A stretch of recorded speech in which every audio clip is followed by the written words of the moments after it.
એકતાનગર ખાતે મંત્રી ઈશ્વરસિંહ પટેલ સહિતના મહાનુભાવોએ સરદાર સરોવર ડેમ અને સ્ટેચ્યુ ઓફ યુનિટીની મુલાકાત લીધી હતી। કેન્દ્ર સરકારના 12 વર્ષ પૂર્ણ થવાના અવસરે વિકસિત ભારતના સંકલ્પને સાકાર કરવા માટે નર્મદા જિલ્લામાંથી પ્રગતિપથ યાત્રાનો પ્રારંભ કરવામાં આવ્યો છે। આ યાત્રા અંતર્ગત રાજ્યમંત્રી અને નર્મદા જિલ્લાના પ્રભારી મંત્રી ઈશ્વરસિંહ પટેલ, સાંસદ મનસુખભાઈ વસાવા, ધારાસભ્ય ડોક્ટર દર્શનાબેન દેશમુખ અને અન્ય મહાનુભાવોએ એકતાનગર ખાતે વિવિધ વિકાસ પ્રકલ્પોની મુલાકાત લીધી હતી। તમામ મહાનુભાવોએ પર્યાવરણ પૂરક અભિગમ સાથે સ્ટેચ્યુ ઓફ યુનિટીની ઇલેક્ટ્રિક બસ દ્વારા મુસાફરી કરી હતી। મુલાકાત દરમિયાન મહાનુભાવોએ સરદાર સરોવર નર્મદા ડેમ ખાતે પહોંચીને તેની જળ સંગ્રહ ક્ષમતા, પીવાના પાણી અને સિંચાઈ માટેની ઉપયોગિતા અંગે અધિકારીઓ પાસેથી વિસ્તૃત માહિતી મેળવી હતી। ત્યારબાદ તેઓ વિશ્વની સૌથી ઊંચી પ્રતિમા સ્ટેચ્યુ ઓફ યુનિટી ખાતે પહોંચ્યા હતા, જ્યાં મહાનુભાવે અખંડ ભારતના શિલ્પી લોખંડી પુરુષ સરદાર વલ્લભભાઈ પટેલના ચરણોમાં ભાવપૂર્વક પુષ્પાંજલિ અર્પણ કરી હતી। આ ઉપરાંત તેમણે બોન્સાઈ ગાર્ડન સહિતના પ્રવાસન પ્રકલ્પો પણ નિહાળ્યા હતા।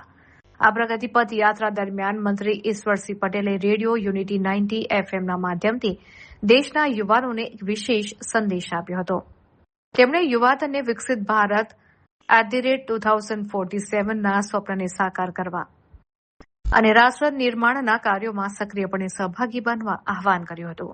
આ કાર્યક્રમમાં જિલ્લા કલેક્ટર ગંગાસિંહ અને જિલ્લા વિકાસ અધિકારી RV વાડા સહિત વહીવટીતંત્રના ઉચ્ચ અધિકારીઓ ઉપસ્થિત રહ્યા હતા।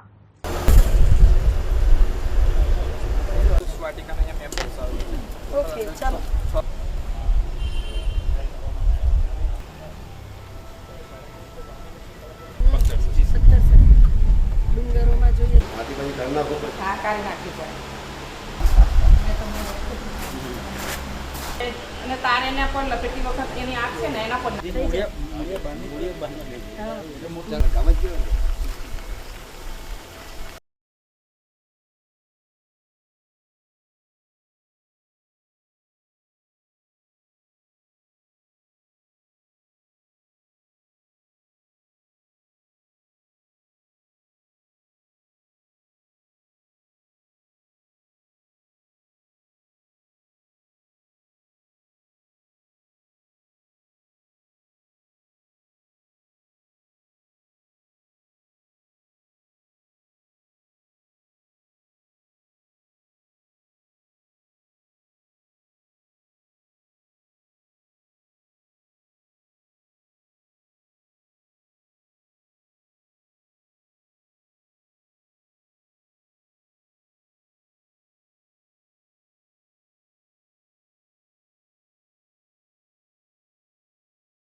દેશના યશસ્વી પ્રધાનમંત્રી આદરણીય શ્રી નરેન્દ્ર મોદી સાહેબ છેલ્લા 12 વર્ષથી આ દેશના વડાપ્રધાન તરીકે રહ્યા છે, ત્યારે કેન્દ્ર સરકાર દ્વારા અને ગુજરાત સરકાર દ્વારા પણ વિવિધ પ્રોજેક્ટો નિર્માણ પામ્યા છે। ત્યારે આજે નર્મદા જિલ્લાના આમ કહીએ તો વિશ્વની અંદર સૌથી ઊંચામાં ઊંચી પ્રતિમા એ પણ નર્મદા જિલ્લામાં સરદાર વલ્લભભાઈ પટેલ સાહેબની છે। સાથે સાથે બિરસા મુંડા ટ્રાઇબલ યુનિવર્સિટી એ દેશની અંદર પ્રથમ એ પણ નર્મદા જિલ્લામાં છે। ત્યારે અહીંયા યુનિવર્સિટીમાં મુલાકાત લેવા આવ્યા છે, અહીંયાથી સ્ટેચ્યુ ઓફ યુનિટીની મુલાકાત લેવાના છે।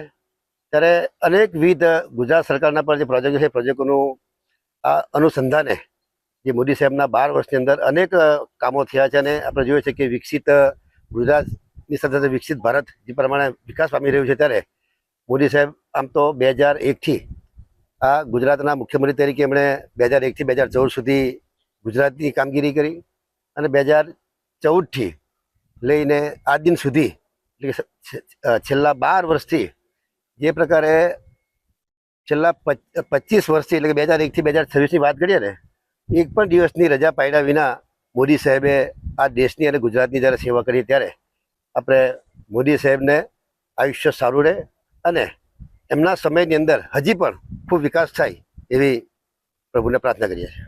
દેશના પ્રધાનમંત્રી નરેન્દ્રભાઈ મોદી સાહેબને 12 વર્ષ ખૂબ સફળતાપૂર્વક પૂર્ણ થયા છે અને અત્યાર સુધીના જે પ્રધાનમંત્રીઓ જે થયા છે જવાહરલાલ નહેરુથી માંડી બધાના જ રેકોર્ડ તેમને તોડ્યા છે અને ફક્ત સમય નથી પૂરો કર્યો, એમના સમય દરમિયાન અનેક રાજ્ય અને દેશના ખૂબ ઝડપી વિકાસ કર્યા છે, દેશને ઊંચાઈના માર્ગે લઈ ગયા છે. એમના સમય દરમિયાન અલગ મોટા મોટા પ્રોજેક્ટો બન્યા છે. ઉદ્યોગ જગત સાથે જોડાયેલા મોટા ઉદ્યોગો પણ આ દેશમાં આવ્યા છે. કૃષિ ક્ષેત્રે, પશુપાલનના ક્ષેત્રે પણ ખૂબ આખા દેશે ખૂબ સારી પ્રગતિ કરી છે. દેશમાં કાયદોની વ્યવસ્થા પણ ખૂબ મજબૂત છે અને દેશમાં કાયદોની વ્યવસ્થા ખૂબ મજબૂત હોવાના કારણે આજે ખૂબ ઝડપથી વિકાસ થયો છે.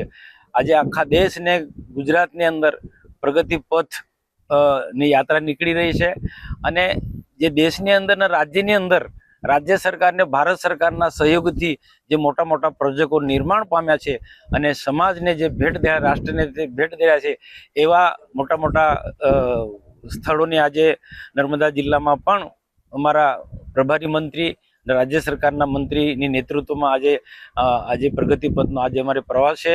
આજે નર્મદા જિલ્લામાં ઈશ્વરસિંહ પટેલ સાહેબે જે કીધું તે પ્રકારે ટ્રાઇબલ યુનિવર્સિટીની જબરદસ્ત મોટી ભેટ છે, જે આશીર્વાદ આદિવાસી વિસ્તાર માટે એક આશીર્વાદ રૂપ છે.